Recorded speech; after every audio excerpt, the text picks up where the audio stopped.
The homes look cute, but let's talk about the bones. Let's be honest, many homes in San Mateo County look adorable from the outside. Charming curb appeal, fresh paint, nicely staged living rooms. You might walk in and think, wow, this feels cozy, I could see myself here. But behind that first impression, you could be walking into a 70-year-old structure with a whole lot of hidden issues. I've been inside a lot of homes, from original 1920 Tudors in San Mateo Park to mid-century ranchers in Burlingame to quirky 1940s bungalows in Millbrae. And here's the truth, almost every single one has something going on underneath the surface. Sometimes it's minor, sometimes it's a ticking time bomb. Here's what you'll find behind the walls: original foundations with cracks, tilting or poor reinforcement, knob and tube wiring still active behind newer drywall, galvanized or cast iron plumbing that's rusted from the inside out, furnaces from the 1970s that somehow still work, but shouldn't and may even have asbestos-wrapped ducting, single pane windows letting all your heat escape, or foggy double pane windows that have been compromised. No insulation because it wasn't required when the house was built. And yes, asbestos in ceilings, in floor tiles, sometimes even in attic insulation. I once showed a home in San Mateo that looked completely remodeled. From the street, new roof, new landscaping, even a Tesla charger in the driveway. But inside, the furnace was original from the 1960s, and the ductwork in the crawl space still had asbestos tape. The seller never removed it because, in their words, it never caused any problems. That's common here. I've had buyers fall in love with mid-century modern homes in the Highlands, those cool Eichler-style homes with floor-to-ceiling glass, but then discover that radiant heating pipes were leaking inside the concrete slab. You can't just patch that. You're talking about demoing sections of the flooring and installing a whole new system. That's not HGTV weekend work. That's a 5-figure project. And it's not just about heating. Electrical panels are a big one too. I've seen Federal Pacific panels known for fire hazards, undersized 60 amp panels that can't handle modern appliances, and homes where updated panel was done without permits. That's fine until you try to run the oven and air conditioning at the same time and trip the whole house. What's the lesson? Old doesn't mean bad, but old and ignored can cost you dearly. You can absolutely live in a 1930s home that has been thoughtfully maintained and upgraded over the years, but I take that every day over a flipped home that looks shiny but skipped the systems. The important thing is that buyers know exactly what to expect. You're buying whatever's behind the walls, in the crawl space, and under the roof, and those things don't show up on Instagram. Buyers often miss invisible problems. You'd be surprised how many people buy homes based on what they can see and ignore what they can't. New countertops? Beautiful. Refinish floors? Shiny. Recessed lights, designer tiles, trendy cabinet poles, great for photos. But let me tell you, after selling over 1,100 homes in this market, I can say with full confidence the biggest problems are usually the ones that don't show up in the listing photos. Let's talk about the big ones, starting off with sewer laterals. Most buyers have no idea what a sewer lateral even is. It's a pipe that connects your house to the city's main sewer line. And in cities like Burlingame, San Mateo, and also Millbrae, the city requires this line to be tested at a point of sale. Why? Because so many of them fail. I've had buyers purchase a home in Burlingame Hills. The house might be only 40 years old, modern looking, custom built. The sellers, working with an out-of-area listing agent, did the sewer lateral in escrow, and the sewer proposal came back at $25,000. It wasn't anyone's fault, but it was absolutely preventable, especially if the seller worked with a competent agent locally that could have disclosed this up front. If you're buying in a city that doesn't require a test, you might want to do it anyways. You don't want to inherit a 60-year-old clay pipe with roots growing through them. And believe me, that happens all the time, especially with mature trees here. Next is unpermitted work. The new bathroom or open kitchen might not be as legit as it looks. I've seen countless homes where the owners did a quick update years ago. No permit, no inspections, and now the buyers are stuck trying to fix it. If the city finds out, you'll be forced to tear it down, redo it, or pay thousands in fines. Always ask, was it permitted? Was it signed off by the city? And also, did they hire a competent contractor? Can you see the documentation? You're not just looking for an open layout. You're buying legal liability if something wasn't done right. Next is crawl space moisture and drainage. Most buyers never look into crawl space. Heck, a lot of agents don't either. But moisture issues down there, that's where the mold starts. That's where you find old sump pumps that don't work, French drains that were never finished, or grading issues that push water towards the foundation. In neighborhoods with clay-heavy soil or sloping lots, think parts of Belmont, Hillsborough, or even the west side of San Mateo, you're especially at risk. Water travels, and if your neighbor has poor drainage, it could become your problem on your lot. Next is incomplete inspections. Here's something I always tell my clients. Don't just read the inspection report, talk to the inspector. You'll get way more color on what's a big deal and what might not be.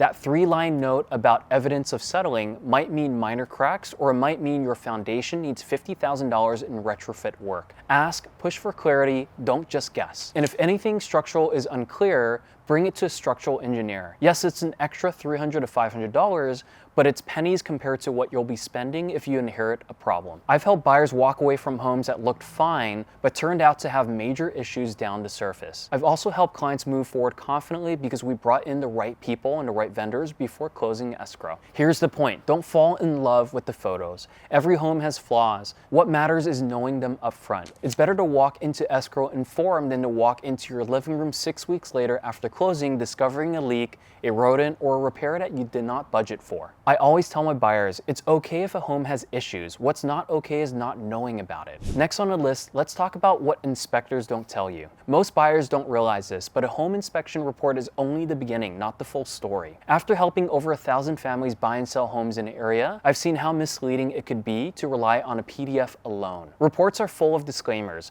vague language, and summaries that can seriously downplay issues. It's not that inspectors are hiding anything, it's their job to observe and report, not to contextualize. And sometimes even inspectors miss things. That part will be on you, or better yet, on your agent. Let me give you an example. A client of mine was buying a beautiful home in San Mateo. The inspector flagged minor sloping observed in the living room, but made no further comments. The buyers weren't too concerned until we brought up a structural engineer to double check. Turns out that corner of the foundation had settled 3 inches over time. It wasn't a deal breaker, but it changed how the buyers approached their offer, their budgeting, and their insurance planning. That one line in the inspection report could have cost $20,000 to $30,000 on foundation underpinning later on. I give this advice to all my clients. If you get an inspection report, don't just read it. Call the inspector. Ask them, what are you most concerned for? Is there anything in here that you couldn't include in the report, but you would want your own family to know about? If this was your own home, what would you fix first, second, third, 10th? You'll be amazed at what comes out in a 10-minute phone call that might not show up in a PDF report. Most inspectors are happy to talk. They expect it. And if you're working with the right team, you'd also absolutely take advantage of that. If anything structural is unclear, cracks, sloping floors, signs of settlement, you don't want to rely on the inspector's opinion alone. That's where a structural engineer comes into play. I usually recommend pre-purchase consultations when there are visible foundation cracks, interior or exterior, the crawl space is inaccessible or wet, the flooring feels uneven or bouncy, and there's been a prior retrofit but no documentation. Hiring a structural engineer costs a few $100s up front, but it gives you actual clarity. Is this cosmetic or is it urgent? Is it gonna cost me more money in the future, or is it something that could wait? If you're about to spend $1 million or more on a home, why would you guess? Most buyers don't know that this exists. One thing I always share with clients is this: engineers aren't just for major remodels. They're an incredible tool for home buyers who want peace of mind. I'd argue that in older homes, especially anything before 1950, that they should be a standard to get it inspected. I once had a buyer cancel escrow after learning from an engineer that the home would require over $150,000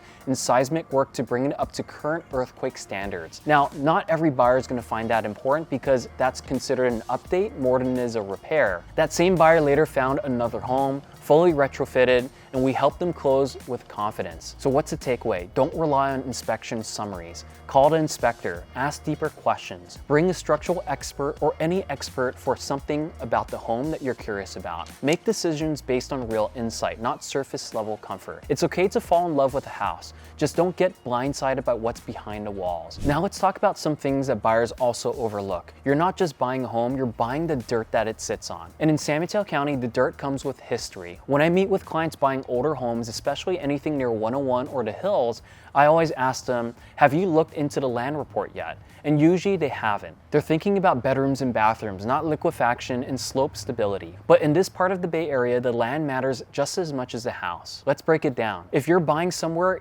east of Highway 101, think Shoreview, parts of Foster City, Redwood Shores, even the Marina District in San Francisco, you'll likely see a little check mark on the natural hazards report saying liquefaction risk. That's because much of the land was once bayfront marsh or fill. In an earthquake earthquake-saturated soil in these areas could lose its strength and act like liquid. That could lead to foundation cracking, tilting, or even structural failure. Foster City is a good example. It was once engineered extremely well, but not every nearby neighborhood was. I've heard of a story of a client who bought in Shoreview years ago. It was completely fine when they bought it, but after a particularly dry season and a few settling shifts, they discovered one corner of the home sunk nearly 5 inches. Turns out there was a historic slough, a kind of creek that once flowed beneath the lot. Not something you'd ever see on a Redfin photo, but it showed up in a soil analysis after the fact. They brought in a structural and soils engineer, had to install deep piers, and jack up part of the home. It was fixable, but painful. The lesson: check for geology maps before you buy. On the other side of the spectrum, you've got hillside homes. Belmont, San Carlos, Hillsborough as examples, and even some parts of West San Mateo have streets that snake up steep terrain. Views, amazing. Land movement, also amazing in the wrong way. There are entire neighborhoods that were carved into hillsides in the 1960s and 80s with limited engineering oversight. I've seen driveways split in twos, retaining walls bowing outward, cracks forming between additions and original structures because the land shifted unevenly. One example is Skyline Drive in Daly City near the coast side. Some homes used to sit on lots and they no longer exist. In one case, a seller shared that they just fixed the cosmetic cracks with caulk every couple of years. When we brought in an engineer, we discovered that one retaining wall had moved over a foot since it was installed originally. If you're buying on a hillside, it's always recommended to ask, has any soils report or slope stability survey been done? Have there been any drainage upgrades or retaining wall work? What's the age and history of the foundation? Because in hillside homes, water is the enemy, and water always wins over time. Another detail buried in a natural hazards report: dam inundation zones. Most people have never heard of them, but they show up in places like San Mateo, Burlingame, and Hillsborough. It basically means if the Crystal Springs Reservoir Dam were to fall, where would that water go? And would your home be in its path? The good news is that major upgrades have been underway for years. The bad news: if your home sits in the flood path, even if the risk is minimal, it could impact insurance or resale perception. So what should you do? Read the natural hazards report line by line. Look for liquefaction, landslide zones, and dam inundation zones. Use geological maps to look for old water paths or creek beds. Ask about soil movement history, especially in homes with cracks, uneven floors, or hillside topography. Get a drainage inspection if you're on a slope or near a hill. I know this sounds like overkill, but again, you're not just buying a home. You're buying the ground that it's built on, and that ground could cost you just as much as a bad roof or failing sewer. You probably didn't put this on your house hunting checklist, but let's be real, rodents, termites, and other surprises are a fact of life here. I don't care how nice the neighborhood is, even million-dollar homes get rats, also pests. I've helped clients buy and sell homes in Hillsborough, San Mateo Park, Burlingame Hills, you name it. And I've seen rodent droppings in attics, chewed installation, and even nesting in HVAC ductwork. The homeowners usually shocked. One Burlingame seller I work with had no clue until we brought in a pest inspector before going on market. They had lived there for over 20 years with kids and pets and never heard or saw a thing. Turns out the rodents were living in the attic, coming in through a small gap near the eaves and doing damage quietly over the years. Most homes weren't built to be airtight, especially older ones. Gaps in the roofline, crawl space vents without mesh, even unsealed plumbing penetration are wide open invitations. If your building envelope isn't tight and your neighbor has construction or a compost pile, you've likely just made the guest list. Rodents aren't just gross, they're destructive. They chew through wires, rip insulation, leave urine trails in attic beams, sometimes die inside walls, and ask me how I know. The good news, there are companies that will help you. Seal every entry point, trap, sanitize, and prevent re-entry. It's not cheap. Expect to pay $2,000 to $5,000 depending on severity, but it's worth every penny. Now let's talk termites. If you've never seen a termite damage report, brace yourself. Even well-maintained homes around here often have drywood termite infestations, subterranean termite trails, fungus damage in crawl space beams, dry rot around exterior trim, door frames, or decks, and it's rare, very rare, that I list a home and it gets a termite inspection with 0 recommendations. Most reports come back with a few $1,000s in Section 1 items, things that are actively damaging the property, and a laundry list of Section 2 items, things that could cause issues later. In one recent sale, we caught dry rot under a bay window that would have cost $18,000 to replace post-closing. My seller opted to fix it in advance so we didn't have to scare away buyers. One story of a client that bought a home in Millbrae that looked flawless.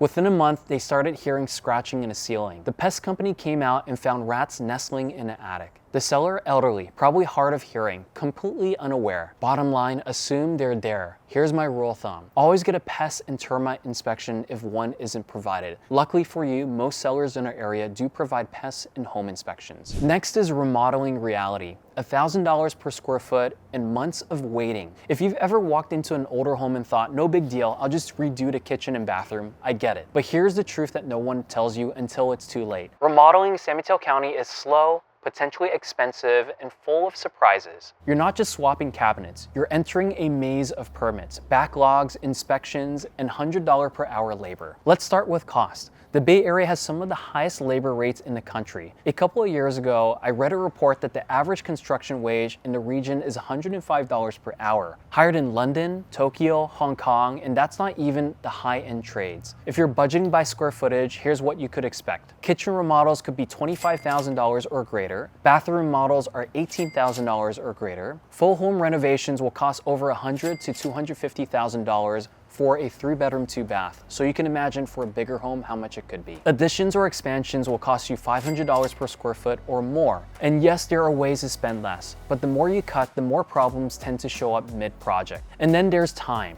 Even a simple kitchen remodel could take a couple of months. 1 month for planning, another couple weeks for permits, sometimes 3 to 6 months for the construction, and that's almost half a year conservatively depending on city backlog, contractor bandwidth, and whether you're touching structural components. I've had clients whose permits got stuck for months in review queues. In some cities like San Francisco, things take forever. A client of mine wanted to save money on design, so they hired an out-of-area architect based in a different city. Everything seemed fine until the architect stopped responding. No emails, no calls, vanished mid-process. The project sat in limbo for a couple months because the city couldn't accept incomplete plans without clarification. Eventually, they had to rehire a local architect and start over. They lost time, money, and they lost momentum. Lesson, always work with local professionals. Yes, it might cost more, but in this market, you're paying for speed, relationships, and accountability. You'll pay for the time too. The longer your project takes, the more expensive it becomes. Because while your new home sits under construction, you're still paying for mortgage, taxes, insurance, paying for rent at your current place, paying for materials and cost escalations. I've worked with buyers who plan to renovate immediately,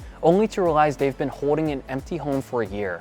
That's tens of thousands of dollars, if not hundreds of thousands, in carrying costs. If you're planning a major addition or structural work, hire an architect. They understand zoning, egress codes, structural loads, and city submission protocols. Designers can be fantastic for interiors, surface level finishes, and layout ideas, but they're not licensed to engineer structural changes. I've had clients mix this up and find out too late. One family hired a designer who drew beautiful renderings for the second story, but the city rejected them because they weren't stamped by an architect or engineer. That added 3 months to the process. You can absolutely create your dream home here. Plenty of clients are doing it, and I've helped guide them through it. But it works best when you hire reputable local professionals, budget generously about $500 per square foot to be safe, and plan for delays, permits, inspections, and back orders. Have contingency cash set aside. I recommend 15 to 20%. So yes, you can renovate, but it's not a weekend project. It's a marathon that costs real money, takes real time, and requires real patience, just in case things don't go your way. And it's one more reason why buyers second guess purchasing a fixer in this market, because the fix isn't always simple. Here's the part that doesn't make it into the listing description, but hits every homeowner right after the keys are handed over. The monthly bills don't stop at your mortgage. When you own a home in San Mateo County, especially an older home, you're also signing up for rising insurance premiums, steep property taxes, and maintenance costs that catch even seasoned buyers off guard. If you haven't been following the news lately, insurance companies are pulling out of California or repricing policies significantly. The cost of fire damage, water losses, and even inflation have made many carriers rethink their exposure here.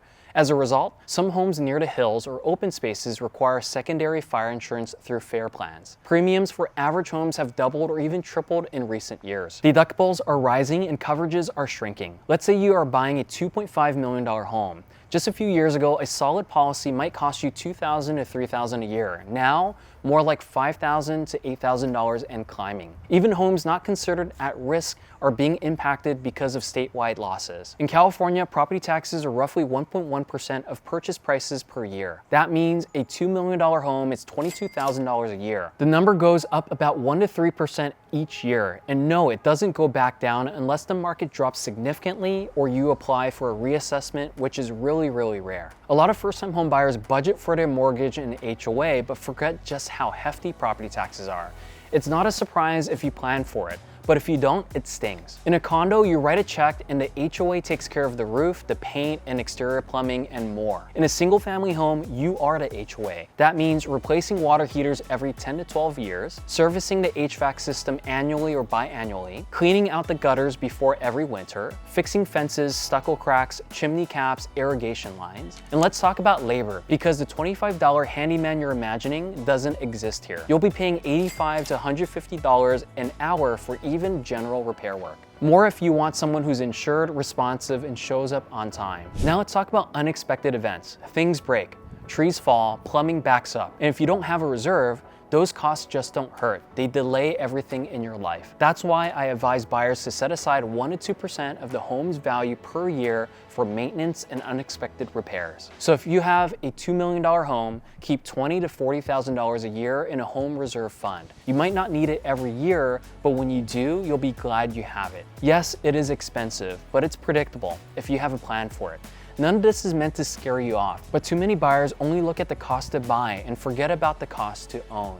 So if you're prepared with proper insurance, a tax plan, a maintenance reserve, a team of vetted vendors, you'll be just fine. But if you don't, you'll feel the pressure of the moment when something breaks. Let's say you've wrapped your head around the prices, the condition of older homes, the remodeling costs, the maintenance load, the insurance drama, and you're still ready to buy. Now comes the part no inspection can prepare you for, the competition. Because San Mateo County is not just about affording homes, it's about winning. Why is the market so crazy? Supply. In 2023, we had the fewest number of home sales in over 2 decades. And in 2024, it wasn't much better. What about this year? Maybe a little bit more, but not that big of an improvement. Why? Because most homeowners are locked into 3% mortgages, and about 1/3 of homeowners don't have a mortgage at all. They're not moving unless they absolutely have to. That means very little inventory, especially in prime locations like San Mateo Park, Burlingame, Millbrae Highlands, and Foster City. So when a move-in ready home hits the market, it's like throwing one slice of pizza into a room full of hungry people. To compete, many buyers waive contingencies, that's home inspection, appraisal, and loans, offer over asking, sometimes $100,000 to $500,000 over asking, submit offers preemptively before the offer deadline, write love letters, increase deposits, offer free rent backs to sellers, you name it, we've dealt with it. I've helped first-time home buyers win homes from